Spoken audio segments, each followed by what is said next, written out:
পরের দিন সকাল যথারীতি স্বপ্নীলের আগে ঘুম ভাঙে রাহিতার। আড়মোড়া ভেঙে উঠে বসতেই নিজের পাশে ঘুমন্ত স্বপ্নীলের দিকে চোখ যায় তার। এক হাতে বালিশ জড়িয়ে উপর হয়ে শুয়ে আছে সে। সামনে কয়েকটা বড় চুল এগিয়ে সে কপালের উপর নির্বিঘ্নে খেলা করছে। টি শার্ট উপরে উঠে হলদেটে ফর্সা বাহু দৃশ্যমান, ভীষণ আদুরে লাগছে ওকে। সদ্য ঘুম ভেঙে চোখের সামনে এহেন পুরুষালী সৌন্দর্য দেখে মনে মনে বিমোহিত হয় রাহিতা। আরো একবার প্রেমে পড়ে তার স্বপ্ন পুরুষের। ঘোরের মাঝেই হাত এগিয়ে কপালের উপর থেকে চুল সরিয়ে দিতে চাই। পর মুহূর্তে কি যেন ভেবে হুট করে হাত গুটিয়ে নেই। স্বপ্নিলের গায়ের উপর কাঁথা ভালোভাবে টেনে দিয়ে ফ্রেশ হতে চলে যায়। ফ্রেশ হয়ে রুম ছেড়ে নিচে নামতেই শাশুড়ির সাথে দেখা মেলে তার। সবাই বসে কোরআন শরীফ পড়ছিলেন জেলার বেগম। তাকে দেখে রাহিতা মুচকি হেসে তার পাশের সোফায় বসে পড়ে। আরও কিছুক্ষণ সময় নিয়ে পবিত্র গ্রন্থে তিলাওয়াত শেষ করেন তিনি। এরপর সামনে বসে রাহিতাকে হাসি উপহার দিয়ে বলেন, ঘুম হয়েছে রাহি? কাল তো অনেক রাত পর্যন্ত পড়েছিস। হ্যাঁ মা, হয়েছে ঘুম। পরীক্ষা একদম হাতের কাছেই, তাই পড়ছি মন দিয়ে। বিয়ের কদিনে বেশ কিছু টপিক জমা গিয়েছিল, সেগুলোই পড়ছিলাম। হুম, ভালো মতো লেখাপড়া কর। তারপর বল, তোর মন ভালো হয়েছে? মানে, আমার আবার কি হবে? দেখ রাহি, লুকিয়ে লাভ নেই। আমি কাল খেয়াল করেছি তোর আচরণ। তোর যে মন খারাপ ছিল তা স্পষ্ট বুঝেছিলাম, কিন্তু পরে তোর চুপচাপ থাকা দেখে আর ইচ্ছে করে জিজ্ঞাসা করিনি। এবার বল, আমার হতচ্ছাড়াটা আবার কি করেছে? শাশুড়ি কথার ধরনে হাসি পেল রাহিতার।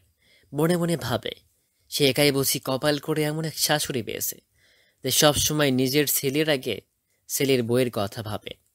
উনার অগোচরে তার ছেলে ওর সাথে কোনো খারাপ আচরণ করছে কিনা জানার জন্য তটস্থ থাকেন।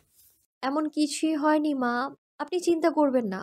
আমার বাসার কথা মনে পড়ছিল, তাই একটু মন খারাপ ছিল। উনি কিছুই করেননি। ও, এই ব্যাপার!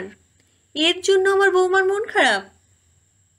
তুই ভার্সিটি থেকে আয়, চল আজকেই তোকে নিয়ে তোর মার বাসা থেকে ঘুরে আসি। এমন ছোটোখাটো কারণে আমি আমার একমাত্র পুত্রবধূর চোখের পানি পড়তেই দেব না। শাশুড়ি কথাগুলো শুনে একরাশ ভালো লাগাই সে গেল ওর অন্তর। এমন মায়ের মতো শাশুড়ি পেয়ে নিজেকে সত্যি ভাগ্যবতী মনে হলো তার। মুহূর্তেই স্বপ্নিলের উপর করা অভিমান ভুলে গেল সে। প্রফুল্ল চিত্তে বলল, আপনি আমায় অনেক ভালোবাসেন মা, তাই না? এটাও কি বলে বোঝাতে হবে পাগলি? তুই আর স্বামী দুজনেই আমার মেয়ে। রাহেতের গালে হাত রেখে বললেন তিনি। খুশিতে আপ্লুত হয়ে শাশুড়িকে জড়িয়ে ধরল মেয়েটা। এরপরে ওনার তাড়া পেয়ে স্বপ্নিলকে ডাকার জন্য উপরে গেল সে।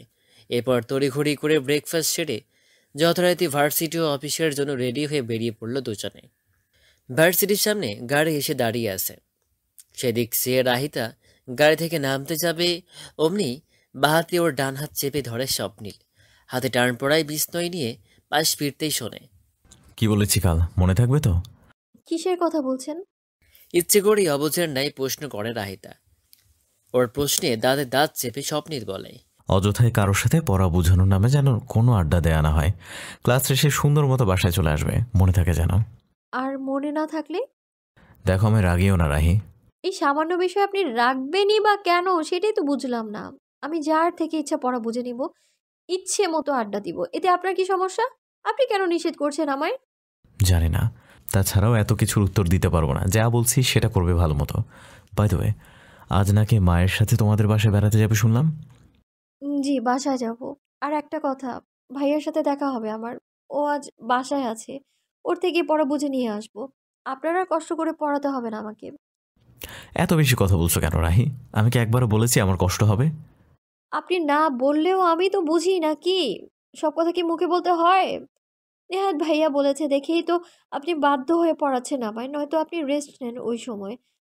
আমি ভাইয়াকে ম্যানেজ করে নেব, কোনো অসুবিধে নেই। ওর কথায় বিরক্ত হয় স্বপ্নিল। মেয়েটা এত বেশি বোঝে কেন? সে কি বলেছে ওর কষ্ট হবে পড়াতে? বরং রাহেদাকে কে বোঝাবে? আজকাল স্বপ্নিল ওর সাথে সময় কাটাতে ভালো লাগে। ওর সাথে ঝগড়ার বাহানায় কথা বলতেও ভালো লাগে।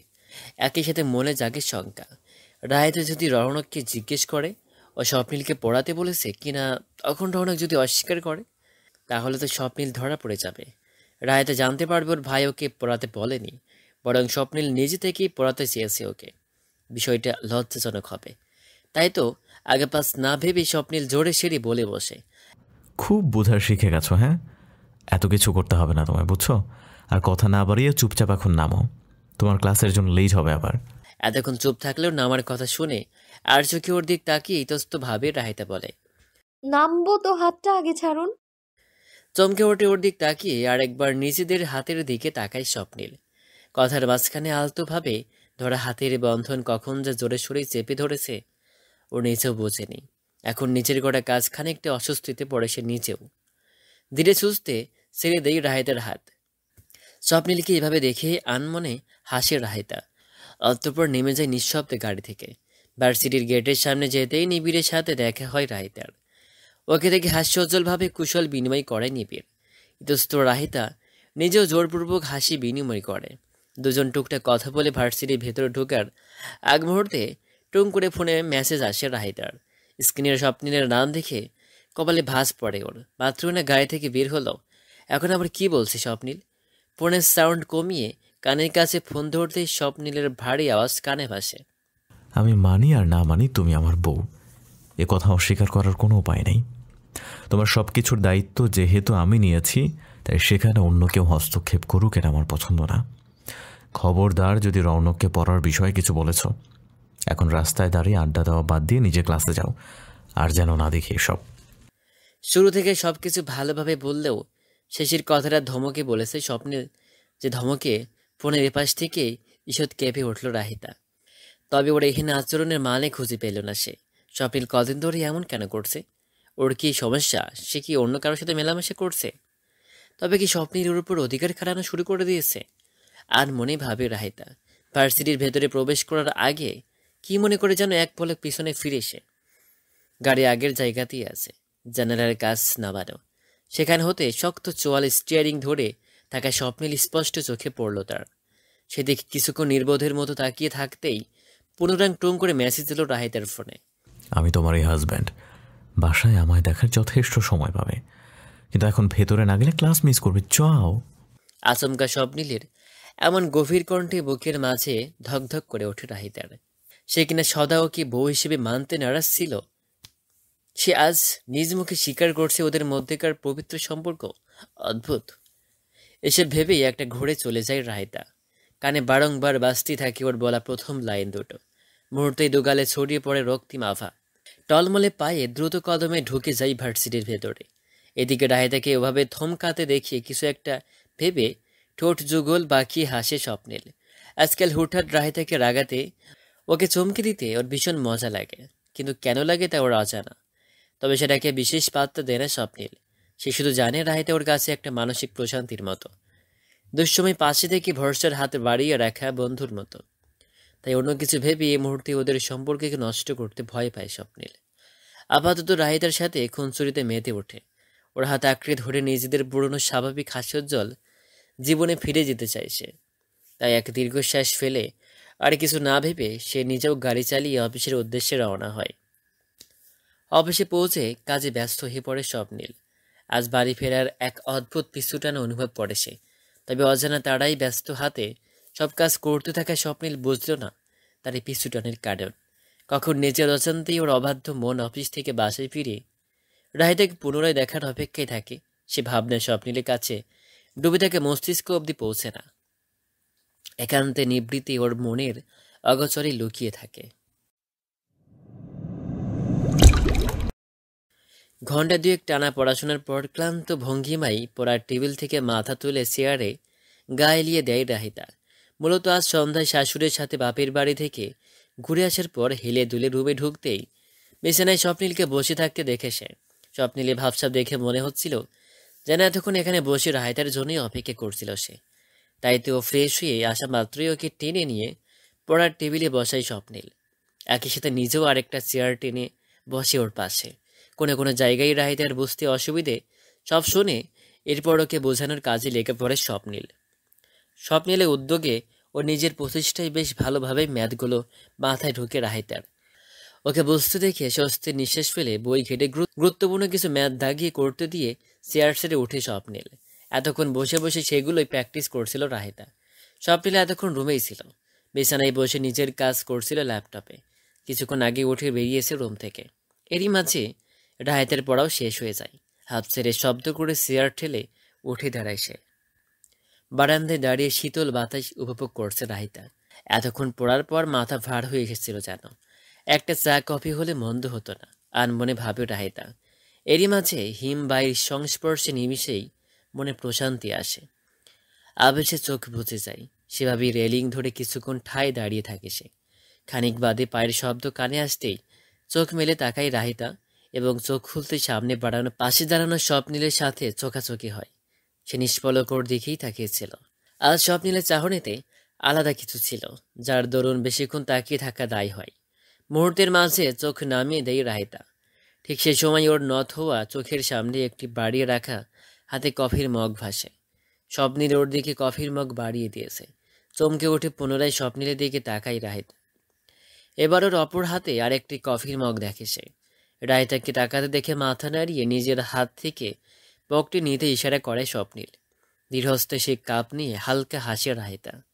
সে হাসি লক্ষ্য করে ওর দৃষ্টির অগোচরে হাসে স্বপ্নিল নিজেও। ধোয়াটা কাপে ছোট ছোট চুমুক দিয়ে কফি পান করছে রাহিতা। স্বাদ একদম পারফেক্ট, যেমনটা ও খায়। আর অদ্ভুতভাবে স্বপ্নিল অজান্তেই ওর জন্য কফি করে এনেছে, এটা ভেবেই মনে মনে একই সাথে বিস্ময় ও ভালো লাগা কাজ করছে ওর। সে কিভাবে বুঝলে ওর কফি খেতে ইচ্ছে করছে? জিজ্ঞেস করবে কি? ভাবতে ভাবতেই আবার স্বপ্নিলে দেখে তাকায় সে। নিজের কাপে চুমুক দিয়ে দৃষ্টি সামনে রেখে এক মনে রাস্তা দেখছে স্বপ্নিল। নীরবতার অবসান ঘটিয়ে হাসি হাসি মুখে রাহিতা নিজেই প্রশ্ন করে, থ্যাংক ইউ। এটার সত্যিই খুব দরকার ছিল এখন। আচ্ছা, আপনি কিভাবে বুঝলেন আমার কফি খেতে ইচ্ছে করছিল? অনেকক্ষণ থেকেই তো পড়ছো, স্বাভাবিক মাথা ধরে যাওয়ার কথা। আমারও এতক্ষণ ল্যাপটপ চালিয়ে কফির প্রয়োজন ছিল, ভাবলাম তোমার জন্য নিয়ে আসি। আর চোখে ওর হাসি মুখ প্রত্যক্ষ করে ধীর গলায় জবাব দেয় স্বপ্নিল। ওর জবাবে খানিকটা দমে যায় রাহিতা। তবে কি শুধু নিজের খেতে ইচ্ছে করছিল বলেই সৌজন্যতার খাতিরে ওর জন্য নিয়ে এলো স্বপ্নিল? ওর জন্য চিন্তা করে নয়। এদিকে রাহিতাকে দমে যেতে দেখে মনে মনে হাসি স্বপ্নিল। বস্তুত রাহিতার জন্যই কফি করতে নিচে নেমেছিল সে। এতক্ষণ ধরে পড়ছে মেয়েটা, ওর কফির প্রয়োজন বিধায় স্বপ্নিল সবার চোখ ফাঁকিয়ে দিয়ে নিজ হাতে বানিয়ে এনেছে ওর জন্য। একই সাথে নিজের জন্য বানিয়েছে। কিন্তু স্বপ্নিল জানে রাহিতা কি উত্তর শুনতে চেয়েছিল ওর থেকে। এজন্য ইচ্ছে করে ওকে জ্বালানোর জন্য কথা ঘুরিয়ে এইভাবে বলে সে। কিন্তু আসল কারণ তো শুধু স্বপ্নিল নিজেই জানে। রাহিতাকে চুপ হতে দেখে স্বপ্নিল এবার নিজে কথা বলার উদ্যোগ নেই। কাপে শেষ চুমুক দিয়ে অবশিষ্ট কফি সাবার করে আগ্রহী ভঙ্গিতে বলে, কেমন হয়েছে বলে না তো? আমি তো খুব একটা চিনি খাই না, তুমি হয়তো খাও তাই আন্দাজ করে দিয়েছি। ঠিকঠাক আছে সব? উম, একদম ভালো হয়নি। প্রতিশোধ নিতে স্বপ্নিলকে রাগানোর জন্য বলল রাহিতা। ওর কথায় ভ্রুকুচকে তাকায় স্বপ্নিল। সে নিজে ঠিকভাবে চেক করে এসেছে, সব ঠিক আছে। খানিক বাদে তার খেয়াল হলো রাহিতা কেন এটা বলল, আর সেটা ভেবেই ঠোঁট বাঁকিয়ে হাসল স্বপ্নিল। হাত নিজের চুলের মধ্যে চালিয়ে বলল, হ্যাঁ বুঝতে পারছি তো, এই জন্যই বুঝি এত তাড়াতাড়ি পুরো কাপ সাবার করলে। ধরা পড়ে যে মেয়েকে রাগ দেখাতে চোখ পাকিয়ে তাকায় রাহিতা। এক প্রকার জোর করেই নিজের কাপ স্বপ্নিলের হাতে ধরিয়ে দিয়ে চলে আসে বারান্দা থেকে। ওর কাণ্ডে হো করে হেসে ওঠে স্বপ্নিল।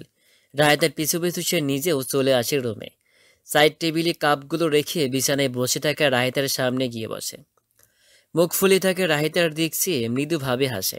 এভাবে স্বপ্নিলকে হাসতে দেখে এবার আর চুপ করে থাকতে পারে না রাহিতা। স্বাভাবিক কণ্ঠে জিজ্ঞেস করে, আপনি কফি বানাতে পারেন? আমি জানতাম না। কবে শিখলেন এসব? ভার্সিটি লাইফ থেকেই পারি, নিজের প্রয়োজনে শেখা। এছাড়াও নুডলস সহ টুকিটাকি রান্না পারি আমি। ও মা, তাই? কখনো বলেননি যে? বিস্মিত সুরে বলে রাহিতা। ওকে চমকাতে দেখে আর একটু গাঢ় হয় স্বপ্নিলের হাসি। বিছানায় গা এলিয়ে আয়েশ করে বসে বলে, এত অবাক হচ্ছ কেন তুমি? রান্না পারাটা কি কোনো অসম্ভব কাজ? তুমি তো জানোই আমি ভার্সিটি লাইফ থেকেই পড়াশোনার পাশাপাশি বিজনেস সামলাচ্ছিলাম। তো একসাথে এত প্রেশার হ্যান্ডেল করে চলা সহজ ছিল না। রাত জাগতে হতো প্রচুর। তখন আমাদের কাজের লোকও ছিল না, আর মা সারাদিন স্বামীর সাথে থাকতো। ওর স্কুল কোচিংয়ে যেতে হতো ওর সাথে। এছাড়া বাসার কাজ করে বেশ টায়ার্ড থাকতেন। তাই রাতের বেলা কফি খাওয়ার প্রয়োজন হলে আর ডাকতাম না তাকে, নিজে থেকেই শিখে নেই কফি বানানো। এরপর কখনো মাঝরাতে ক্ষুধা লাগলে একাই নুডলস করতাম। তবে জানো, যেদিন প্রথম নুডলস বানাতে যাই ওই দিন কি হয়েছে? কি হয়েছে? চোখে মুখে আগ্রহ নিয়ে বলে রাহিতা। স্বপ্নিল যখনই ওর সাথে নিজের জীবনী কথা শেয়ার করে তখন খুব ভালো লাগে ওর। আজকেও ব্যতিক্রম নয়। ওর আগ্রহ দেখে স্বপ্নিল আবার বলে, একদিন সব কাজ শেষ করে মাঝরাতের ইউনিভার্সিটির অ্যাসাইনমেন্ট করতে বসছিলাম। রাত 2টো কি 3টে হবে, এমন সময় প্রচুর ক্ষুধা পায়। মাকে তো জাগাতে পারছিলাম না, আবার কিছু না খেয়েও থাকতে পারছিলাম না। ফ্রিজ ঘেটে খাওয়ার মতো বিশেষ কিছু না পাওয়ায় ঠিক করেই নুডলস রান্না করব। তো চুলোয় পানি বসানোর জন্য পাতিল খুঁজতে যে তুলকালাম বাঁধিয়ে ফেলি। একসাথে কয়েকটা পাতিল পরে শব্দ হয় অনেক। ওই মাঝরাতে হঠাৎ এমন শব্দ হওয়ায় বাসায় বিড়াল ঢুকেছে মনে করে মা ঝাড়ু নিয়ে রান্না করে চলে আসে। Can I believe it, Rahi? মা আমায় বিড়াল ভাবছে, লাইক সিরিয়াসলি। কিছুক্ষণ স্বপ্নিলের প্রাণ খোলা হাসির দিকে এক ধ্যানে চেয়ে থাকে রাহিতা। হাসির দমকে ক্ষণে ক্ষণে কেঁপে ওঠে ওর বলিষ্ঠ শরীর। অতঃপর সব ভুলে সে নিজেও হাসিতে যোগ দেয় স্বপ্নিলের সাথে। ওদের দুজনের হাসির মাঝেই হঠাৎ রুমে কিছু পড়ে যাওয়ার শব্দে চমকে ওঠে দরজার দিকে তাকালো দুজনে। দরজার সামনে বাড়ির হেল্পি হ্যান্ড তথা রহিমা খালা দাঁড়িয়ে আছেন।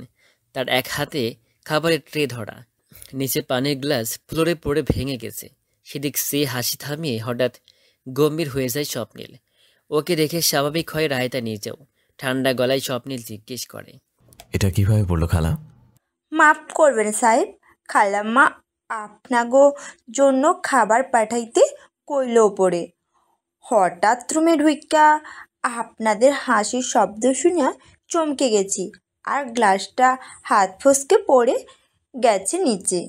ভয়ে ভয়ে বললেন মহিলা। সেদিক চেয়ে কিছু একটা ভেবে মুখ আরেকটু গম্ভীর করে স্বপ্নিল বলল, কাজটা তো ঠিক হলো না। জিনিস যখন ভেঙেছ তখন শাস্তি তো তোমাকে পেতেই হবে। স্বপ্নিলের এইহীন কথায় অবাক হয়ে চোখ বড় বড় করে ওর দিকে তাকায় রাহিতা। এই সামান্য ব্যাপারে শাস্তি? স্বপ্নিলের কি হলো হঠাৎ? রহিমা খালাই ভয়ার্ত মুখের দিক চেয়ে ও স্বপ্নিলকে কিছু বলতে যাবে এর আগে স্বপ্নিল নিজেই বলে, তোমার শাস্তি হচ্ছে সাবধানে কাজগুলো মাটি থেকে পরিষ্কার করে যে রাতের খাবার খেয়ে নাও। যাও, আর আসতে হবে না উপরে, আমরা পানি নিয়ে নেব। তুমি খাবার খেয়ে মায়ের কাছে যাও। মা খেয়েছে? এতক্ষণে স্বপ্নিলের স্বাভাবিক কথা ও ঠোঁটের কোণে লেগে থাকা মুচকি হাসে দেখে স্বস্তির নিঃশ্বাস ফেলে রাহিতা। হাফ ছেড়ে বাসে রহিমা খালাও খুশিতে গদগদ খাবারের ট্রে সাইড টেবিলে রেখে ফ্লোর থেকে কাজগুলো তুলতে তুলতে বলল, আপনি তো এহিন ডরাইয়া দিয়েছিলেন সাহেব। খালাম্মার ঘুম ধরছে, তাই আগেই খাইয়া শুয়া পড়ল, আর আপনারে জন্য খাবার পাঠাইল। আচ্ছা, তুমিও যে শুয়ে পড়ো। কথা শেষ করে ফ্লোর পরিষ্কার করে চলে গেল রহিমা খালা। তিনি যেতেই ট্রে থেকে রাহিতার প্লেট ওর হাতে নিয়ে স্বপ্নিল ভ্রু নাচিয়ে বলল, কি হলো ম্যাডাম, চমকে গিয়েছিল বুঝি? আপনি পারেনও বটে। স্বপ্নিলের থেকে প্লেট নিয়ে হাসতে হাসতে বলল রাহিতা। অতঃপর হাত ধুয়ে এসে খাওয়ায় মনোযোগ দিল দুজনে। একদিকে স্বপ্নিল চুপচাপ মনোযোগ দিয়ে খাচ্ছে, অপরদিকে রাহিতা ওর কথা ভাবছে। বেশ কিছুক্ষণ ধরে রাহিতা খেয়াল করছে স্বপ্নিল ধীরে ধীরে সবার সাথে আগেকার ন্যায় স্বাভাবিক আচরণ করছে। যে হাস্যোজ্জ্বল স্বপ্নিলকে রাহিতা একসময় চিনত ও যার প্রেমে পড়েছিল, সেই স্বপ্নিল ঠিকই নিজের স্বাভাবিক সত্তায় ফিরে আসছে। আসলে জীবনের দুঃখ নামক মেঘের আড়ালে অনেক সময় মানুষের ফুল সদৃশ্য আসল রূপ নিতে পড়ে ঠিকই, কিন্তু সুখ নামক ঝলমলে রোদের সান্নিধ্যে যার পুনরায় নিজের রূপ ফিরে পেতে সময় লাগে না বইকি। স্বপ্নিলের সাথেও ঠিক একই ঘটনা ঘটছে। দেখতে দেখতে রাহিতার পরীক্ষার দিন চলে এসেছে। 1 সপ্তাহ টানা পরীক্ষা দিয়ে অবশেষে আজকে তার শেষ দিন। নির্ধারিত সময়ে পরীক্ষা শেষে হল থেকে বেরিয়ে ভার্সিটির করিডোরে বন্ধুদের সাথে দাঁড়িয়ে গল্প করছিল রাহিতা। স্বপ্নিল যথারীতি অফিস থেকে ফেরার পথে ওকে নিয়ে বাসায় যাবে। রাহিতার ক্লাস বিকালে শেষ হওয়ায় কদিন স্বপ্নিল প্রতিদিনই এই কাজ করেছে, যার কারণে রাহিতাও এখন অভ্যাস হয়ে গেছে ভার্সিটি শেষে স্বপ্নিলের জন্য অপেক্ষা করার। দুজন একসাথে গল্প করতে করতে বাসায় যাওয়ার। বলা বাহুল্য, প্রতিদিন ফেরার পথে একটা ভালো সময় কাটে ওদের। আজ প্রশ্ন খানিকটা কঠিন হয়েছে। সেকশনের সবাই পরীক্ষা শেষে উত্তর মিলানো ও বাকি প্রশ্ন নিয়ে টুকিটাকি আলোচনা শেষ করে যে যার মতো প্রস্থান করলো বাসার উদ্দেশ্যে। বাকি রইল রাহিতা, ওর 2 বান্ধবী রিমি ও তামান্নার সাথে। সবাই পরীক্ষা শেষে সপ্তাহখানেকের ছুটি পেয়েছে ভার্সিটি থেকে। কয়দিন কে কি করবে তা নিয়েই সমালোচনা হচ্ছিল মূলত। বাকিদের ছুটি কাটানোর বিভিন্ন প্ল্যান থাকলেও রাহেতার বন্ধুদের মধ্যে সবচেয়ে খুশি হলো তামান্না। এর কারণ পরশুদিন ওর জন্মদিন, যেটা উপলক্ষে ধানমন্ডির এক রেস্টুরেন্টে ওর কাছের বন্ধুদের সবাইকে দাওয়াত দিয়েছে। ফলশ্রুতিতে রাহেতাকেও চলে আসার সময় ইনভাইট করতে ভুলল না সে। রাহি, রিমি, তোদের দুজনকেও কিন্তু আসতে হবে, মনে রাখিস। আমার জন্মদিন বলে কথা, তোদের ছাড়া সেলিব্রেশন ঠিক জমবে না। আমি তো যাবই রে তামু, কিন্তু রাহি যাবে কিনা শোন ওর থেকে আগে। কিছুই বলছে না এখনো। মেবি রাহি যাবে না। রাহেতাকে নিশ্চুপ দেখে দ্বিধান্বিত কণ্ঠে বলল রিমি। আরে না, আমিও যেতে চাই দোস্ত, কিন্তু শিওর হয়ে বলতে পারছি না। তোর দাওয়াত তো রাতে, তাই না? ওই সময় বাসায় সবাই থাকে। কিছুটা ইতস্ত মুখে কথাগুলো বলতেই তামান্না আরও খানিকটা জোরে দিয়ে রাজি করানোর চেষ্টা করলো রাহেতাকে। একই সাথে রিমিও যোগ দিল ওর সাথে। দুজন মিলে বন্ধুত্বের খাতিরে সহ আরও নানা কিছু বলে ব্ল্যাকমেল করে অবশেষে রাহেতার কোমল মনকে রাজি করাতে সক্ষম হলো। সে জানালো বাসায় শুনে তারপর ওকে জানাবে যাবে কিনা। তামান্না জানে রাহেতা বিবাহিত, তাই নতুন নতুন বিয়ে হওয়ায় আর সেও কিছু বলল না। মেয়েটা যেতে চেয়েছে এটাতেই খুশি সে। ওদের থেকে বিদায় নিয়ে ভার্সিটি থেকে প্রস্থান করলো তামান্না। পিছে রয়ে গেলে ওরা দুজন। তামান্না যেতেই ওদের সামনে আচমকা আগমন ঘটে নিবিড়ের। এবার ওকে দেখে আর চমকে যায় না রাহেতারা। কেননা এ কদিন পরীক্ষার সুবাদে যখনই সময় পেয়েছে লাইব্রেরিতে বসে একসাথে গ্রুপ স্টাডি করছে ওরা তিনজনে। টপার হওয়ায় ও ভালো বুঝতে সক্ষম হওয়ায় সম্ভাব্য গুরুত্বপূর্ণ টপিকগুলো নিবিড়ের নোটস থেকেই পড়ে ফেলেছে রাহেতে এ কদিনে। যদিও এ ব্যাপারে রিমির আগ্রহ বেশি ছিল, তবু পরীক্ষায় কাজে লাগছে বলে রাহেতাও আর দ্বিমত করেনি পড়ে। তাই এখন তাদের বন্ধুত্ব আগের তুলনায় কিছুটা ভালো। আগের মতো জড়তা কাজ করে না অতটা। হাই রাহি, দাঁড়িয়ে আছো কেন? বাসায় যাবে না? শুধু রাহিকে বলছো কেন? ওর সাথে যে আমিও দাঁড়িয়ে আছি তা কি চোখে পড়লো না? নাকি পাওয়ার কমে গেছে চশমার? রাহেতের উত্তর দেওয়ার আগে চোখ উল্টিয়ে নিবিড়ের প্রশ্নের জবাব দেয় রিমি। হুট করে এমন প্রশ্ন করাতে থতমত খেয়ে যায় ছেলেটা। নাকি এর ডগার উপরে চশমা ঠিক করতে করতে বলে, অফকোর্স দেখেছি, দেখবো না কেন? কিন্তু তোমাকে আমি ইচ্ছে করে জিজ্ঞেস করে। ইচ্ছে করে? তা কেন? আনমনে বলা নিবিড়ের কথার বিপরীতে অবুঝা নাই প্রশ্ন করে রিমি। সেদিকে কিছুক্ষণ তাকিয়ে বিদ্রুপ হেসে সে উত্তর দেয়, কারণ রাহিতা তো ক্লাস শেষে ভালো মেয়ের মতো বাসায় যায়, কিন্তু তোমাকে আমি প্রায়ই দেখি সন্ধ্যা পর্যন্ত ভার্সিটি থাকতে। আমি তো অল্পের জন্য ভেবেছিলাম তুমি এখানেই পড়ে থাকো। এতক্ষণে নিবিড়ের সূক্ষ্ম অপমান উপলব্ধি করে রাগে লাল হয়ে যায় রিমি। নাক ফুলিয়ে বলে, কি বলে তুমি? আমি সারাদিন ভার্সিটিতে পড়ে থাকি? You stupid! আমি আগে বাসায় যে কি করব? আমার তো আর রাহির মতো হাস। থাম তো রিমি, আর নিবিড় তুমিও থামো। তোরা দুজন কি বাচ্চা? এরকম ঝগড়া কেন করিস ভার্সিটিতে? যখনই কথা হয় দুজন শুধু ঝগড়াই করে। রিমিটা না হয় বুঝলাম, কিন্তু নিবিড় তুমিও আশ্চর্য। বিরক্তির সাথে বলে রাহিতা। ওকে বলতে দেখি হঠাৎ চুপ হয়ে যায় দুজনে। রিমের স্বাভাবিক থাকলেও নিবিড় খানিকটা বিব্রত বোধ করে। দাঁতে দাঁত চেপে রিমের দিক চেয়ে বলে, আমি তো ঠিকই ছিলাম, শুরু তো ওই করেছে। এই, আমি শুরু করেছি মানে? তুমিই তো। ফুঁসে উঠে আবারও নিবিড়ের দিকে তেড়ে আসতে লাগে রিমি। ওকে সঠিক সময় থামিয়ে দেয় রাহিতা। সরিয়ে এনে বলে, এবার থাম রিমি, কি শুরু করেছিস? কোথায় কাল থেকে ছুটি, তার জন্য খুশি হবি তা না, আর তুই সেদে ঝগড়া করছিস। এবার রিমি কিছু বলার আগেই নিবিড় কথা বলে, ও ভালো কথা, যেটা বলতে এসেছিলাম সেটা তো ভুলেই গিয়েছিলাম। তার নাম্বার বার্থডেতে তোমাদের ইনভাইট করেছে না? যাচ্ছ তো নাকি? আমি তো যাচ্ছি, রাহি এখনো শিওর না। আকবরই কথা বলে রিমি। ওর কথায় বিরক্ত হয় নিবিড়। সে কি ওকে জিজ্ঞেস করেছে? করেনি তো। তবে মেয়েটার স্বভাব আকবরই কথা বলা। হ্যাঁ, বাসায় জানাতে হবে আগে। ওই দিন কোনো প্রোগ্রাম আছে কি না বলা তো যায় না, কখন কি থাকে, তাই আগেই সিওরিটি দিতে পারছি না। ও আচ্ছা, ঠিক আছে, দেখো কি করো। তবে তুমি আসলে ভালোই হতো। আমরা সবাই যাচ্ছি, বেশ মজাই হবে কিন্তু। হ্যাঁ, আমি ট্রাই করব যাওয়ার। মৃদু হেসে উত্তর দিল রাহিতা। আরও টুকিটাকি কথা বলার মাঝে ফোন এলো নিবিড়ের। ফোন রিসিভ করে চলে গেল সে। এবার হাত ঘড়িতে তাকিয়ে রাহিতা লক্ষ্য করে স্বপ্নিলে চলে আসার সময় হয়ে গেছে। তাই রিমিকে সাথে নিয়ে ভার্সিটি থেকে বের হওয়ার উদ্দেশ্যে পা বাড়ায় সে নিজেও। আচ্ছা রাহি, তুই কেন শিওর না? ভাই কি তোকে আসতে দিবে না? রাহিতা তাকাতে রিমি কথা ঘুরিয়ে বলল, না মানে, আমি যত দূর তোর থেকে শুনেছি তোর শাশুড়ি তো অনেক ভালো, মানা করার কথা না।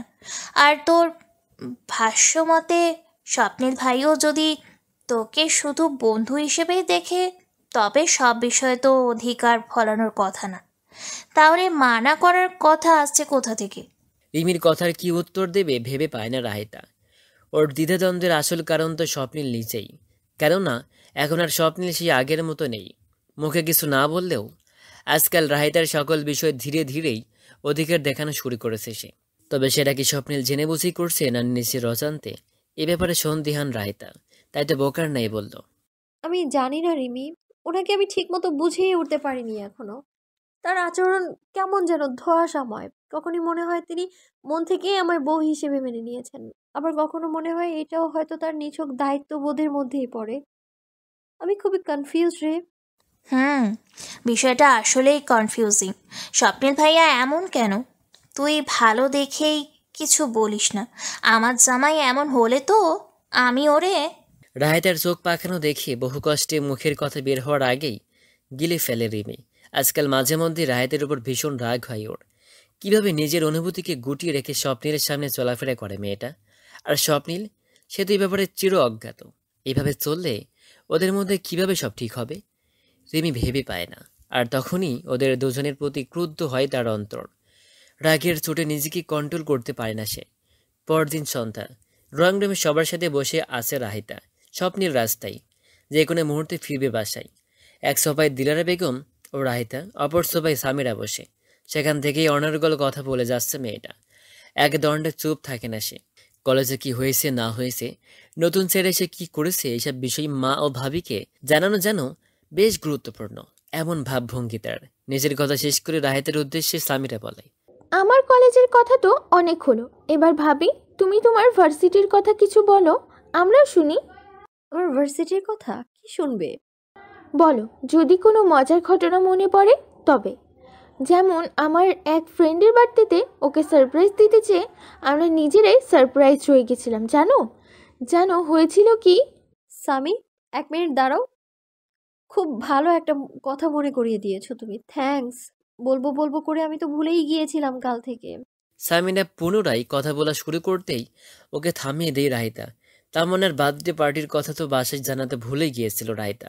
যাক, অবশেষে সামিরের মুখে বার্থডে শুনে বিষয়টি আবারও মাথায় এলো তার। কি বলতে চেয়ে ভুলে গেছিস রাই?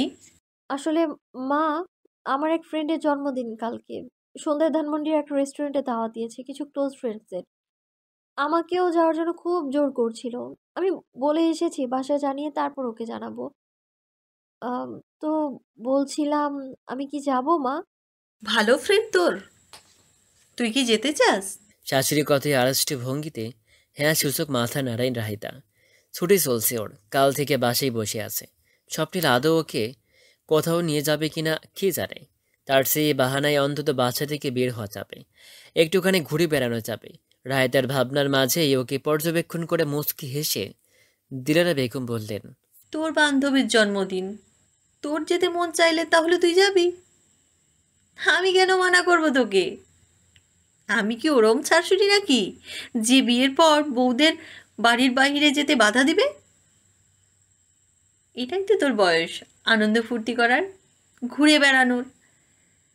আর তাছাড়া ধানমন্ডি তো আমাদের এখান থেকে বেশি দূর না, তাই আমিও বাধা দেব না। শাশুড়ি কথায় ও চিন্তা ভাবনায় আরেক দফা মুগ্ধ হলো রাহিতা। ওর মন চাইছে ওনাকে শক্ত করে জড়িয়ে ধরতে। এত ভালো কেন এই মানুষটা? রায়তা কিছু বলবে এর আগেই স্বপ্নীলের কণ্ঠ গানে ভাসে ওর। কে কোথায় যাচ্ছে মা? চমকে উঠে সেদিকে তাকায় রাহিতা। মুহূর্তেই অফিস ফেরা ক্লান্ত ঘরমাক্ত স্বপ্নীলকে চোখে পড়ে ওর। আজকে একটু বেশি কাজের চাপ ছিল বিধায় বাসায় ফিরতে দেরি হয়েছে তার। স্বপ্নীলের চেহারা দেখে এটা স্পষ্ট বোঝা যাচ্ছে। তুই এসেছিস বাবা, জলদি বস এখানে, বেশ ক্লান্ত দেখাচ্ছে তোকে। ছেলেকে দেখে চিন্তিত ভঙ্গিতে বললেন দিলারা বেগম। হালকা এসে মায়ের পাশে সোফায় গাইলিয়ে বসে স্বপ্নীল, আর চোখে রায়তার দিক তাকিয়ে পুনরায় প্রশ্ন করে, হ্যাঁ এবার বলো, কি যেন বলছিলে তুমি? শুনলাম কে কোথায় যাবে? ও ওটা, আরে রাহির এক বান্ধবীর জন্মদিনের পার্টি কাল, সেখানে যাওয়ার কথা বলছিল মেয়েটা। তাই আমিও বললাম ওর যেতে মন চাইলে যাবে। এটাও আবার জিজ্ঞাসা করা লাগে? আমাদের কোনো অসুবিধা নাই, কি বলিস? মায়ের প্রশ্নের জবাব দেয় না স্বপ্নীল। গম্ভীর মুখে রায়তার উদ্দেশ্যে জিজ্ঞেস করে, কার বার্থডে? কোথায় হবে পার্টি? কে কে যাবে? আরে ভাইয়া আসতে, তুমি তো দেখি ভাবিকে ঝড়ের বেগে একটার পর একটা প্রশ্ন করেই যাচ্ছ। রসিকতা করে ভাইয়ের উদ্দেশ্যে কথাটা বলেই স্বপ্নীলের চাহনি দেখে থেমে যায় স্বামীরা। চুপচাপ মুখে কলপ আটে সে। অতঃপর স্বপ্নীলের সব প্রশ্নের জবাব দেয় রাহিতা।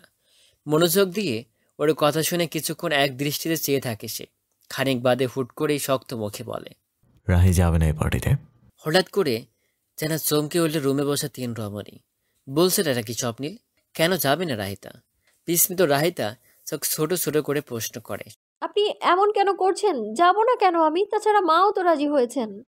মা রাজি হয়েছে ঠিক আছে, কিন্তু মায়ের ছেলে রাজি হয়নি, তাই তুমি যাবে না। স্বপ্নীলের কাটখাট উত্তর। তা শুনে করুণ চোখে শাশুড়ির দিকে তাকায় রাহিতা। ছেলের উদ্দেশ্যে দিলারা বেগম বলেন, আহ, এমনটা করছিস কেন স্বপ্নীল? যেতে দে না মেয়েটাকে বাবা। গাড়িতে করে যাবে আসবে, খুব বেশি রাতও করবে না, আগেই চলে আসবে। কি সমস্যা তোর? আমার সমস্যা তুমি বুঝবে না মা। রাহিতা এই পার্টিতে যাবে না বললাম তো। আরে শুনুন না, বলছিলাম যে আমি কিচ্ছু শুনতে চাই না রাহি। একবার বলেছি না তুমি এই পার্টিতে যাবে না, তার মানে তুমি যাচ্ছ না, ব্যাস। কথাগুলো বলেই হন হন করে রুমের দিকে পা বাড়ায় স্বপ্নের। সেদিকে চেয়ে হতাশ মুখে দীর্ঘশ্বাস ফেলে বাকি সকলে। তবু কিছু জিনিস থেকে গেল তাদের অগোচরে, যা তাদের কর্ণগোচরে হয়নি। তা ছিল কথা শেষে খানিকটা থেমে স্বপ্নীলের বিড়বিড়িয়ে বলা, আমি চাই না আমার বউ একা একা রাতের বেলা পার্টি করুক, অন্য কারোর সাথে তো অবশ্যই না।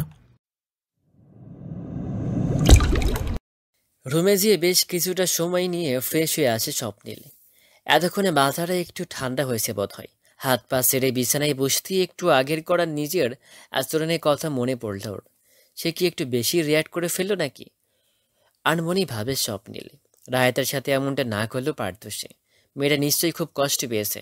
নিজের মন ধিক্কার দিল তাকে। কিন্তু পরক্ষণেই স্বপ্নীল মনে পড়ল হুট করে তার এমন আচরণ করার কারণ। কদিন আগে স্বপ্নীলের এক বন্ধু সাবাতের ছোট ভাই এমনই এক কাছের বন্ধুর বার্থডে পার্টিতে গিয়েছিল। সেখান থেকে মদ্যপ অবস্থায় বাসায় ফিরেছে। কোনোদিন মদ না শুয়ে দেখা ছেলেটাও বন্ধুদের চাপে পড়ে মদ্যপান করতে বাধ্য হয় এক প্রকার। একই সাথে সেই স্থানে ছেলে মেয়েদের অশ্লীলতা ও অবান্তর ঢলাঢলি প্রত্যক্ষমান ছিল। এ নিয়ে ওদের বাসায় বেশ তুলো কালাম বেঁধেছিল। রাগের বশে ভাইকে মেরেছিল সাফাত। আজকালকার জেনারেশনে এইসব অধপতন নিয়ে সেদিন স্বপ্নীলে বন্ধুদের মধ্যে আলোচনা হয়েছিল বেশ কিছুক্ষণ। তাই আজ রায়তের মুখে বার্থডে পার্টি শুনে অজান্তেই স্মৃতি মাথায় আসে স্বপ্নীলের। তাই তো ছেলেমেয়েরা সব একত্রে পার্টি করছে শুনে মুহূর্তে খেপে যায় সে। যদি স্বপ্নীল জানে রায়তের বন্ধু বান্ধবরা এমন নয়, রায়তাকে হাজার জোর করলেও সে এমন কিছুই করবে না, তবুও স্বপ্নীলের অবাধ্য মন বুঝতে নারাজ। প্রসঙ্গ যেখানে রাহিতার আসে সেখানে এক চুল পরিমাণ রিস্ক নিতে স্বপ্নীল রাজি নয়। নিজের এসব চিন্তা ভাবনার মাঝেই স্বপ্নীল একই সাথে ভাবতে লাগলো রায়তার মনে কিভাবে ভালো করা যায়। ওর আচরণে একটু আগে নিশ্চয়ই খুব কষ্ট পেয়েছে মেয়েটা। হুটহাট কদম ফেলে ঝড়ের বেগে রুমে প্রবেশ করে রাহিতা। ওর পারে শব্দে চোখ তুলে তাকাই স্বপ্নীল। রেগে আছে রাহিতা। ফর্সা চেহারার লালচে ভাবে রাগের আভা স্পষ্ট দৃশ্যমান। এ ভাব ঠিক রাগ না অভিমানে ঠিক বুঝে উঠতে পারল না স্বপ্নীল। সেদিক না তাকিয়ে ওর সাথে কোনো কথা অবধি না বলে একা একা বারান্দায় চলে গেল রাহিতা। বেশ কিছুক্ষণ অতিক্রম হলো। রুমের ভেতরে ওর জন্য অপেক্ষা করল স্বপ্নীল, কিন্তু এখনও রাহিতা আসছে না দেখিয়ে সে নিজে চলে গেল বারান্দায়। বারান্দায় গ্রিল ধরে এক মনে নিচুতেই আকাশের দিকে তাকিয়ে আছে মেয়েটা। রাতের আকাশের নাই ওর চোখে মুখেও আধারের ঘন ঘাটা। নিঃশব্দে ওর পাশে এসে দাঁড়ায় স্বপ্নীল। ওকে দেখো যেন দেখে না রাহিতা। আগেকার নেই আকাশের দিকেই তাকিয়ে থাকে। ওর দৃষ্টি আকর্ষণে ব্যর্থ হওয়ায় এবার গলা ঝাড়ে স্বপ্নীল। সেদিকে আর চোখে তাকাই রাহিতা। স্বপ্নীল মুখ খোলার চেষ্টা করতেই রাহিতা চলে আসে রুমের ভিতর। স্পষ্ট বুঝিয়ে দেয় এ মুহূর্তে ওর কোনো কথা এসে শুনতে ইচ্ছুক নয়। বলা বাহুল্য, এভাবে ইগনোর হওয়াটা মোটেই পছন্দ হলো না স্বপ্নীলের। তাই ওর পিছু পিছু সে নিজেও চলে আসে রুমের ভিতর। রাহিতা বিছানায় শুবে এমন সময় হাত ধরে টেনে তোলে ওকে। আচমকে ওরা এখানে আচরণে মেয়েটা এতক্ষণের আগে আর একটু ঘি পড়লো যেন। স্বপ্নীল কিছু বলতে যাবে তার আগেই ক্ষিপ্ত রাহিতা নিজেই চেঁচিয়ে ওঠে, কি সমস্যা আপনার? এমন কেন করছেন আপনি? দেখো রাহি, তুমি আমাকে ভুল কি ভুল বুঝবো আর আপনাকে? বলুন তো, কিছু বোঝার বাকি কি আছে? এতদিন তো ভুলই বুঝে এসেছিলাম আপনাকে, ইদানিং তার প্রমাণও পাচ্ছি। আমি জানি তখনও ভাবে মানা করা তুমি রেগে আছো আমার উপর, কষ্ট পেয়েছো, কিন্তু আমার দিক থেকেও বিষয়টা ভেবে দেখার ট্রাই করো। এটাই তো আপনার প্রবলেম স্বপ্নীল। প্রত্যেকবার আমাকেই আপনার দিকটা ভেবে দেখতে হবে, কিন্তু আপনি কোনোদিনও আমার দিকটা ভেবে দেখলেন না। স্বপ্নীলকে অবাক করে হতাশ কণ্ঠে গর্জে ওঠে রাহিতা। বিয়ের পর থেকে চলা নিজের মন ও মস্তিষ্কের অদৃশ্য লড়াইয়ে যেন সে ভীষণ ক্লান্ত। সবসময় চুপচাপ হাসিমুখে স্বপ্নীলের সব কথাকে, সব শর্তকে সে মেনে নিয়েছে। ওর যেন কোনো কষ্ট না হয় সেদিকটা ভেবে দেখেছে। কিন্তু স্বপ্নীল, সে কি ওর মতো করে ভেবেছে? সে তো সবসময় নিজের দিকটাই ভেবে দেখেছে। আর কতদিন মনের কষ্ট মনে লুকিয়ে রাখবে রাহিতা? সেও তো রক্ত মাংসে গড়া মানুষ। ওর যে কষ্ট হয় স্বপ্নীলকে সেটা বুঝতে হবে। তাই আজ আর চুপ থাকবে না রাহিতা। স্বপ্নীলকে চোখে আঙুল দিয়ে জানাবে এতদিন তার মনের সকল না বলা ব্যথা। আপনার যখন ইচ্ছে হয় আমার উপর অধিকার দেখান, আবার যখন ইচ্ছে হয় আমাকে বউ হিসেবে অস্বীকার করেন। এটা কোন ধরনের আচরণ? মানে কি এসব করার? আমার কি খারাপ লাগে না? রাহি, তুমি বুঝতে পারতেছো না ব্যাপারটা। আমি তোমায় বউ হিসেবে অস্বীকার করিনি, আমি শুধু বলেছিলাম। আপনি শুধু বলেছিলেন আমায় বউ হিসেবে মেনে নিতে পারছেন না, তাই তো? স্বপ্নীল মাথা নাড়তেই রাহিতা আবারও বলে। তো সেটা কি ইনডাইরেক্টলি বউ হিসেবে অস্বীকার করা হলো না? চুপ আছেন কেন বলুন? এবার স্বপ্নীল কথা বলার ভাষা পায় না। সে নিজের কথায় নিজেও লজ্জিত। কিছুক্ষণের উত্তরের আশায় চেয়ে থেকেও স্বপ্নীলকে নীরব দেখে তাচ্ছিল্যের হাসি হাসি রাহিতা অশ্রু সিক্ত চোখে ভাঙা গলায় বলে, জানেন, বিয়ে নিয়ে প্রত্যেকটা মেয়েরই আলাদা একটা স্বপ্ন থাকে। জীবন সঙ্গীকে ঘিরে কিছু সূক্ষ্ম চাওয়া পাওয়া থাকে। আমিও এর ব্যতিক্রম নই। এসব শখ আমারও ছিল, কিন্তু দুর্ভাগ্যবশত আপনার মতো আমিও পরিস্থিতির শিকার হই, যার ফলে বিয়ে নিয়ে আমার সকল চাওয়া পূরণ হওয়ার আগেই স্থির হয়ে যায়। তবুও আমি কখনো এইসব নিয়ে কমপ্লেইন করিনি। কেন জানেন? শুধু আপনার কথা ভেবে। কারণ আমি বুঝেছি আপনার কষ্ট, কোন পরিস্থিতিতে আমাদের বিয়ে হয়েছিল সবটা বুঝেছি আমি। নিজের কোনো দোষ না থাকার পরেও, নিজের অধিকার থেকে বঞ্চিত হয়েও আমি কখনো কোনো অভিযোগ করিনি। কথা বলার মাঝে যেন খানিকটা ভেঙে পড়ে রাহিতা। নিজেকে সামলাতে ব্যর্থ হয়ে বসে পড়ে ফ্লোরে। সদা নিজেকে সামনে রাখা রাহিতাকে এ প্রথমবার এতটা ভেঙে পড়তে দেখে স্বপ্নিলের ভেতরটা দুমড়ে মুচকে ওঠে। বুকের মাঝে কোথাও এক অদ্ভুত চিনচিনে ব্যথা শুরু হয়। রাহিতার পাশে সে বসে পড়ে মাটিতে। দুহাত দিয়ে ওর চোখের পানি মুছে দিতে যাবে, ঠিক তখন ওর হাত থামিয়ে দেয় রাহিতা। নিজ হাতে চোখের পানি মুছে দিয়ে বলে, আমি সবসময় আপনার কথা ভেবে নিজের অনুভূতিকে সরিয়ে রেখেছি স্বপ্নিল। আপনি যেন আমার সাথে কমফোর্ট হন, আমার সাথে সুখ দুঃখের কথা শেয়ার করেন। এই জন্যই আপনার বন্ধু হয়েছি আমি। কিন্তু বিনিময়ে আমি কি পেয়েছি? আপনার বিবাহিত স্ত্রী হয়েও আপনার মুখে বারবার বউ হিসেবে মানি না শুনেছি আমি। আপনার উপর আমার অধিকার থাকার পরেও আমি কখনো অধিকার দেখানোর সুযোগ পাইনি, অথচ আপনি বউ হিসেবে মানি না বলেও দিব্যি বহুবার আমার উপর অধিকার দেখিয়েছেন। আমার অনেক কিছুতেই হস্তক্ষেপ করেছেন। কেন? এই যে কথায় কথায় বন্ধু বন্ধু করেন, কখনো কি মনে হয় না এই বন্ধুরূপী মেয়েটা প্রকৃত অর্থে আমার বউ? তারও একটা স্বাভাবিক বৈবাহিক সম্পর্কের ইচ্ছা থাকতে পারে। কিন্তু আপনি বারবার কখনো বন্ধুত্বের নয়তো কখনো দায়িত্বের দোহাই দিয়ে আমার থেকে সেই অধিকারটুকুও কেড়ে নিয়েছেন। আর কতদিন এভাবে চলবে বলুন? কাঁদতে কাঁদতে রাহিতের হিসকে উঠে গেছে। কান্নার দমকে একটু পর পর দৃশ্যমানভাবে কেঁপে উঠছে শরীর। স্বপ্নীল এক দৃষ্টিতে ওর মুখের দিকে চেয়ে আছে। ওর দৃষ্টিতে কিছুটা বিস্ময়ী, বেশ খানিকটা অপরাধবোধ। রাহিতের কথাই আজ নিজের নজরে যেন নিজেই ছোট হয়ে যাচ্ছে স্বপ্নীল। আসলে সে তো কখনো এভাবে ভাবেনি। সে তো সদা স্বার্থপরে ন্যায় নিজের দিকটাই ভেবে এসেছিল। নিজের কষ্ট সামাল দিতে দিতে রাহিতের মনের বেহেল দশা যে ঘুণাক্ষরে টের পায়নি সে। অপরাধী দৃষ্টিতে আলতো হাতে রাহিতার দুই গাল স্পর্শ করল স্বপ্নীল। মাথা নিচু করে কাঁদতে থাকা রাহিতা হঠাৎ স্বপ্নের স্পর্শে চমকে মাথায় উপরে তুলল। মুহূর্তে চোখাচোখি হয় ওর দিকে গভীরভাবে তাকিয়ে থাকা স্বপ্নীলের সাথে, যার দৃষ্টিতে স্পষ্ট অনুতাপ, স্বচ্ছ অপরাধবোধ। সেদিকে চেয়েই ধীর স্বরে রাহিতা বলে, আমি ক্লান্ত স্বপ্নীল, বড্ড বেশি ক্লান্ত। আমার দম বন্ধ লাগছে। আমি একটু একা থাকতে দিন প্লিজ। রাহিতের কথাই এবার টনক নড়ে স্বপ্নীলের। দেয়ালের সাথে হেলান দেওয়া রাহিতাকে নীরবে পর্যবেক্ষণ করে সে। আজকে যেন রাহিতার মাঝে কোথাও না কোথাও নিজেকে দেখতে পারছে সে। একা কষ্ট সহ্য করার যন্ত্রণা স্বপ্নীল খুব ভালো করেই জানে। তাই রাহিতাকে একটি সময় দিল চুপ থাকার। মুখে কিছু না বলে ধোয়াতে যত্ন সহকারে চোখের পানি মুছে দিল ওর। অতঃপর সেভাবেই আলগোছে পাজা কোলে তুলে নিল রাহিতাকে। নিজের কষ্টে আজ এতটা নিমজ্জিত রাহিতা যে স্বপ্নীলের প্রথমবার ওকে কোলে নেওয়াতেও কোনো রূপ রিয়াক্ট করার মতো সময় পেল না।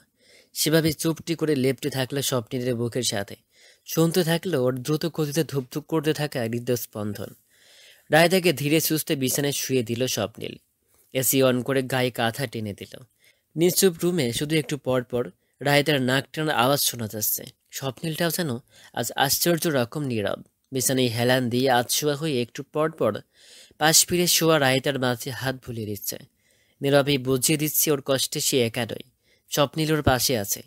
কিছু সময় অতিবাহিত হতেই থেমে গেল নাক টানার শব্দ। শান্ত হয়ে এলো রায়তার শেষ প্রশ্বাস। স্বপ্নিল টের পেল রায়তা ঘুমিয়ে গেছে। বুকের মাঝে চেপে রাখা এক দীর্ঘশ্বাস ছাড়ল সে। ধীর পায়ে বিছানা থেকে উঠে গিয়ে ঘুমন্ত রায়তার মুখোমুখি বসল ফ্লোরে। বেশ কিছুক্ষণ নীরবে মনোযোগ দিয়ে পর্যবেক্ষণ করল নিজের বউকে। চোখের পানির দাগ এখনো বোঝা যাচ্ছে গালে। কিভাবে পারল সেই মেয়েটাকে কষ্ট দিতে? স্বপ্নিল তো কখনো এটা চায়নি, অথচ নিজের অজান্তে সে নিজেই সবচেয়ে বড় কষ্ট দিয়ে ফেলেছে রাহেতাকে। তাও এতদিন ধরে যা চুপচাপ নিজের মনে পুষে রেখেছিল মেয়েটা। অপরাধবোধ তীব্র হয়, অনুভূতিরা দিশেহারা। তপ্ত শ্বাস ফেলে অনুতপ্ত স্বপ্নিল একটি শক্তপোক্ত সিদ্ধান্ত নেই। মস্তিষ্কের বিরুদ্ধে যেয়ে মনের কথাই সায় দেই। নিজের বউকে মন থেকে বউ হিসেবে মেনে নেওয়ার সিদ্ধান্ত, এটাই রাহেতার প্রাপ্য। পরদিন সকালে রাহেতা ঘুম থেকে ওঠার আগেই অফিসে চলে যায় স্বপ্নিল। সারাদিনে একবারও দেখা বা কথা কোনোটাই হয়নি দুজনের। বিকেলে শাশুড়ি ও ননদের সাথে বাসার পাশের পার্কে হাঁটতে গিয়েছিল রাহেতা। আপাতত মন ভালো আছে তার। অবশ্য মন ভালো হওয়ার আরেকটি কারণ আছে, এবং তা হলো দিলারা বেগম স্পষ্ট নির্দেশ দিয়েছেন রাহেতাকে তামান্নার বার্থডে পার্টিতে যাওয়ার জন্য। বিকেলে রিমি ফোন করায় রাহেতা পার্টিতে যাওয়ার কথা মানা করে দেয়। তখন সে জিদ করে ওকে রাজি করানোর চেষ্টা করে এবং এক পর্যায়ে ওকে মানাতে হাল ছেড়ে শেষমেশ দিলারা বেগমের সাথে কথা বলে ওনাকে রাজি করায়। ফলস্বরূপ সন্ধ্যায় শাশুড়ির অনুমতিতে পার্টির জন্য আয়নার সামনে দাঁড়িয়ে রেডি হচ্ছে রাহেতা। গাঢ় নীল রঙের সালোয়ার কামিজ বেশ ফুটে উঠেছে তার উজ্জ্বল ত্বকে। চুল আছড়ে পরিপাটি হওয়ার মাঝেই রুমে ঢোকে স্বপ্নিল। সেজে গুজে রেডি হওয়া রাহেতার দিক তাকিয়ে কিছুক্ষণের জন্য থমকে দাঁড়ায় সে। স্বপ্নিল জানে রাহেতা কোথায় যাচ্ছে, কারণ বাসায় প্রবেশ করতে দিলারা বেগম স্পষ্ট জানিয়েছে তাকে রাহেতার যাওয়ার কথা, এবং একই সাথে বলে দিয়েছেন স্বপ্নে যেন এক্ষেত্রে আর দ্বিমত না করে। মায়ের কথায় সায় দিয়ে সে নিজেও চলে এসেছে উপরে, কেননা সে নিজেও অফিসে বসে ভাবছিল বাসায় এসে রাহেতাকে পার্টিতে নিয়ে যাবে। মায়ের কাজে তার সুবিধাই হলো, আনমনে ভাবে স্বপ্নিল। ফেরসি এসে রাহেতাকে আপাদমস্তক ভালোভাবে লক্ষ্য করে চোখ সরু করে জিজ্ঞেস করে, এই বার্থডে করতে যাচ্ছ নাকি বিয়েতে? এত সাজগোজ করার মানে কি? আমি যেটাই করি তাতে আপনার কেন এত সমস্যা? তীরে এসে বলে রায়তা। ওর আচরণে হাসি স্বপ্নিল। মেয়েটা যে এখনও ওর উপর রেগে আছে বেশ বুঝেছে। কিছু না বলে এগিয়ে এসে রাহেতের পাশে দাঁড়িয়ে আয়নায় নিজের চুল ঠিক করে স্বপ্নিল। অতঃপর ড্রেসিং টেবিল থেকে শরীরে পারফিউম লাগাতে লাগাতে বলে, মজা করছিলাম, এখন চলো বেরোই। পার্টি কটায় শুরু তোমার? 8টায়। কিন্তু আপনি কোথায় যাচ্ছেন? অবাকে জিজ্ঞেস করে রায়তা। আয়নায় সেদিক চেয়ে ওর বিস্ময়ে ভরা চাহনি দেখে স্বপ্নিল। আচমকা খানিকটা ঝুঁকিয়ে এসে ফিসফিসিয়ে বলে, আমার বউ বাইরে পার্টি করবে আর আমি বাসায় বসে থাকবো, এমন কি হয়? সে যেখানে যাবে আমিও সেখানেই যাব, বুঝছো? এবার চলো চলো, লেট হচ্ছে তো। কথাগুলো বলি রাহেতের হাত ধরে রুম থেকে বের হয় স্বপ্নিল।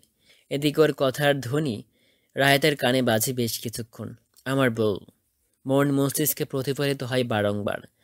এটা আদৌ স্বপ্নিল তো? রাহেতের ছোট্ট মনে ভর করে বিস্ময়। ধানমন্ডি 32 গাড়ি এসে থামলো কাঙ্ক্ষিত রেস্টুরেন্টের সামনে। ছোটখাটো এরিয়া জুড়ে শৌখিনতাই ঘেরা সুন্দর আড্ডা দেওয়ার স্থান। স্বপ্নিলে পছন্দ হলো জায়গাটা। সন্ধ্যায় দিকটাই ভিড় থাকার কথা হলেও কাকতালীয়ভাবে আজ খুব একটা ভিড় নেই। গাড়ি থেকে নেমে গিয়ে রায়তার জন্য দরজা খুলে দিল স্বপ্নিল। সে গাড়ি থেকে নামতেই স্বপ্নিল বলে, ডোন্ট ওয়ারি, আমি জানি এটা তোমাদের ফ্রেন্ডসের পার্টি, ভেতরে যাবো না আমি। রায়তা চমকাই। ভেতরে যাবে না? তবে এত দূর এলো কেন? দ্বিধান্বিত কণ্ঠে জিজ্ঞেস করে। তাহলে শুধু শুধু এত দূর কেন এলেন? কে বলেছে শুধু শুধু এলাম? তোমায় রাখতে এসেছি। এটা কি আমার? ওহ, এটাও নিশ্চয়ই আপনার দায়িত্বের মধ্যেই পড়ে, তাই না? রায়তের কথায় থেমে যায় স্বপ্নিলে। সে তো এখন দায়িত্বের কথা বলতে চায়নি, সে তো অন্য কিছু বলতে চেয়েছিল। স্পষ্ট বোঝে রাহেতা এখনও সেই একই বিষয়টা নিয়ে অভিমান করে বসে আছে। এই অভিমানী মেয়েটাকে নিয়ে কি করবে ও? স্বপ্নিল কিছু বলতে চাই, বলার জন্য মুখ খুলে, কিন্তু এরই মাঝে বাধা দিয়ে রাহেতের ফোন।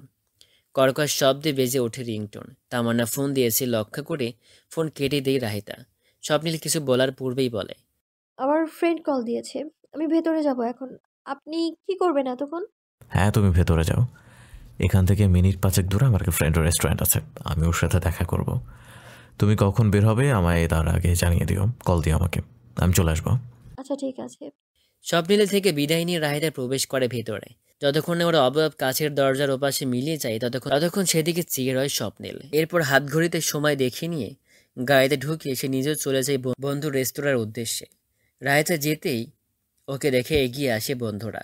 দেখা গেল সে সবার লেটে এসেছে, তাই এতক্ষণ কেক কাটার আগে ওর জন্য অপেক্ষায় ছিল সবাই। তাই ওকে আসতে দেখে এক প্রকার ছুটে গেল সব ওকে নিয়ে আসার জন্য। রেস্টুরেন্টের এই এক কর্নার পুরোটাই ব্লক করেছে তামান্না ওর সব ক্লোজ বন্ধুদের সাথে সময় কাটানোর জন্য। পার্টি বেলুন দিয়ে সুন্দর করে সাজানো হয়েছে টেবিল, সেখানে রাখা আছে কেক। যথারীতি সবার উপস্থিতিতে কেক কাটা হলো। সবাই একে অপরকে কেক খাইয়ে দিল। পার্টি স্প্রে এনে সবার উপর ছড়িয়ে দিয়ে বেশ মজাও করা হলো। সবাই এক এক করে তামান্নাকে কেক খাইয়ে দিচ্ছিল। তামান্না থেকে কেক খাওয়া শেষ করে রাহেতা নিজেও একটা কেকের পিস তুলে নেয় হাতে। এরপর সেটা রিমিকে খাওয়ানোর জন্য এগিয়ে দিল এবং দেখা গেল রিমির খাওয়া শেষ হতেই ওর পাশে এসে দাঁড়িয়েছে নিবিড়। উদ্দেশ্য মোতাবেক রাহেতের হাত কেক খাওয়ার জন্য। মুখ সামান্য হা করল। নিবিড়কে দেখে মনে মনে কিঞ্চিত বিরক্ত হয় রাহেতা, তবু ভদ্রতার খাতিরে মুখে হাসি বহাল রাখল। কোনো রকম খাইয়ে দিল ওকে। এবার নিবিড় যেয়ে কেক নিয়ে এলো। রাহেতার দিক এগিয়ে এসে ওকে খাওয়ানোর জন্য হাত বাড়াতে ধরতেই রাহেতা তড়িঘড়ি করে বলল, আমি অনেক খেয়েছি নিবিড়, আমি আর খাবো না, তোমরা খাও। আরে রাহি, এটা কোনো কথা? কয় পিসই বা খেয়েছ? আর একটু খেলে কিচ্ছু হবে না, খাও তো। নিবিড়ের কথাই আবার অসহায় ন্যায় রিবির দিক তাকায় রাহেতা। বান্ধবীর ইশারা বুঝে সে সাহায্যের উদ্দেশ্যে এগিয়ে আসে। নিবিড়ের হাত রাহেতের মুখের কাছে আসার আগেই দুজনের মাঝে হুট করে ঢুকে যায় সে। ফলস্বরূপ নিবিড়ের কেক রিমি খেয়ে নেই। হুট করে হেন ঘটনায় চমকে ওঠে নিবিড়। সব কিছু বুঝে উঠতে খানিকটা সময় লাগে তার। যখন বুঝতে পারে ব্যাপারটা তখন রিমির আচরণে বেশ বিরক্ত হয়। ওর বিরক্তিতে আরেকটু বাড়িয়ে দেয় রিমির জ্বালাময়ী হাসি। সেদিকে চেয়ে কটমট করে সে বলে, এটা কি হলো রিমি? আমি তো রাহিকে কেক খাওয়াচ্ছিলাম, তুমি মাঝখানে এলে কেন? ও মা, আমার বান্ধবীর কেকই তো খেয়েছি, এটাতে এভাবে রিয়েক্ট করা মানে কি নীরব? রাহির মানে আমার কেক, আমি খেলে কি এমন হবে? নিবিকে রাগিয়ে দিতে অবজানায় প্রশ্ন করে রিমি। সেদিকে চেয়ে দাঁতে দাঁত চিপে সে উত্তর দেয়, তুমি একটা অসহ্যকর। চোখ পাখি বলে রিমি। ওর কথাই রাগ চেপে নাক ফুলি গজগজ করতে করতে অপরদিকে হাঁটা শুরু করে নিবিড়। ওর যাওয়ার দিকে চেয়ে রাহিতাকে চোখ মারে রিমি।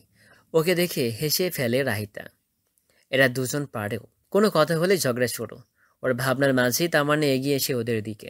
রাহি, রিমি, তোরা দুজনে এখানে কি করছিস? জলদি আয়, ওখানে আমরা সবাই গ্রুপ ফটো তুলবো এখন। কথাটা বলেই দুজনে হাত ধরে টেনে নিয়ে গেল তামান্না। যথারীতি সবাই হই হুল্লোড় হাসি ঠাট্টায় বার্থডে পার্টি শেষ হয়ে যায়। রাত এখন 10টা ছুঁই। স্বপ্নের নাম্বারে দুবার কল করেছে রাহিতা, কিন্তু সে ফোন ধরেনি। 10 মিনিট হলো স্বপ্নের অপেক্ষা করছে রাহিতা। না ফোন ধরলো না কল ব্যাক করলো। এখন নিরুপায় রাহিতার কাছে চুপচাপ অপেক্ষা করা ছাড়া আর উপায় রইল না কোনো। রেস্টুরেন্ট থেকে বের হয়ে গেল সবাই। তামান্না যাওয়ার আগে রিমিকে লিফট দিতে চাইল দুবার, কিন্তু রাহিতা স্বপ্নের নিতে আসার কথা বলে সুন্দরভাবে মানা করে দিল।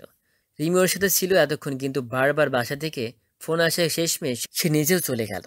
এখন রেস্টুরেন্টের বাইরে খুব বেশি মানুষ নেই, আর 2-1 বন্ধু আছে ছেলেরা, যারা নিজেদের বাইক বা গাড়ি নিয়ে যে যার মতো চলে যাচ্ছে। চেয়ে চেয়ে সব কিছু দেখে মনে মনে স্বপ্নের প্রতি বেশ বিরক্ত হচ্ছে রাহিতা। আর সেই বিরক্তিকে আর একটু বাড়িয়ে দিতে ঘটল নিবিড়ের আগমন। চলে যেতে নিয়েও রাহিতাকে দাঁড়িয়ে থাকতে দেখে ওর কাছে হেঁটে এলো। কপালে ভাঁজ ফেলে প্রশ্ন করলো, তুমি একা দাঁড়িয়ে আছো কেন? বাসায় যাবে না? না, আজ সারা রাত এখানেই দাঁড়িয়ে থাকবো। এবার বিরক্তি না দমিয়ে তেড়া উত্তর দিল রাহিতা। ওর কথা গায়ে না মেখে হেসে ফেলল নিবিড়। আরে রেগে যাচ্ছ কেন? আমি তো এমনি জিজ্ঞেস করছিলাম। আমায় নিতে আসবে কিছুক্ষণের মধ্যেই, তাই অপেক্ষা করছি দাঁড়িয়ে। তুমি বাসায় যাও। ও তাই বলো, আমার তারা নেই। তুমি একা দাঁড়িয়ে আছো যখন, চলো তোমাকে কোম্পানি দিই। একা একা বোর ফিল করছো নিশ্চয়। এমন কিছুই না নিবিড়, আমার অসুবিধা নেই। অনেক রাত হয়েছে, তুমি চলে যাও। রাত হয়েছে, এই জন্যই তো আছি। তুমি না হয় ফোন দিয়ে শোনো কত দূর। বেশি দূর না থাকলে আমি তোমাকে ড্রপ করতে পারবো, ইফ ইউ ওয়ান্ট। তার কোনো দরকার নেই, ওকে নিয়ে যাওয়ার মানুষ এসে গেছে। ইউ মে লিভ নাও। রায়তা কিছু বলার আগেই স্বপ্নের ভারী কণ্ঠস্বর কানে আসছে ওদের দুজনের। চমকে পেছনে ফিরে তাকায় দুজন। এর মধ্যে স্বপ্নীলকে এই সময় এখানে দেখে যেন যার পরনায় অবাক হয় নিবিড়। সে বিস্ময়ের রেশ স্পষ্ট লেগে ওর চোখে মুখে। নিজেকে সামলে কোনো মতো শুধাই, আপনি সেদিন যে ভার্সিটিতে এসেছিলেন ওই ভাইয়া না? আপনি এখানে কি করছেন? নিবিড়ের প্রশ্নে আর চোখে রাহেতার দিকে তাকাই স্বপ্নিল। সে এখনো গম্ভীর মুখে স্বপ্নিলের দিকে চেয়ে আছে। ওর মুখ থেকে যা বোঝার স্বপ্নিলে বোঝা হয়ে গেছে। তাই রাহেতার থেকে দৃষ্টি ফিরিয়ে নিবিড়ের উদ্দেশ্যে ঠান্ডা গলায় বলে, তোমায় উত্তর দিতে বাধ্য নই আই গেস। স্বপ্নিলের কথাই খানিকটা অপরাধ বোধ মনে করে নিবিড়। সেদিক পাত্তা না দিয়ে রাহেতার কাছে এগিয়ে ওর হাত ধরে স্বপ্নিল বলে, চলো, অনেক রাত হয়েছে। স্বপ্নের কথা তীক্ষ্ণ দৃষ্টিতে তাকায় রাহেতা। এমনভাবে বলছে যেন ওর জন্য দেরি হলো, অথচ স্বপ্নের জন্যই তো এতক্ষণ অপেক্ষা করতে হলো ওকে। পুরনো রাগ মাথাচাড়া দিতেই মুহূর্তে নিজের হাত ছাড়িয়ে নেই সে স্বপ্নের থেকে। তারপর নিজেই রেগে মেগে হন হন করে এগিয়ে যে রাস্তার ওপাশে দাঁড়িয়ে থাকা গাড়ির দিকে। বিচলিত স্বপ্নীল রাহেতার পিছু পিছু ছুটছিল। এমন সময় নিবিড় বাধা দিয়ে ওকে। বলা বাহুল্য এতক্ষণ দুজনেই সবকিছু নীরবে পর্যবেক্ষণ করছিল সে। এদের দুজনের মাঝে কিছু যে চলছে এ বিষয়ে নিবিড় আপাতত নিশ্চিত।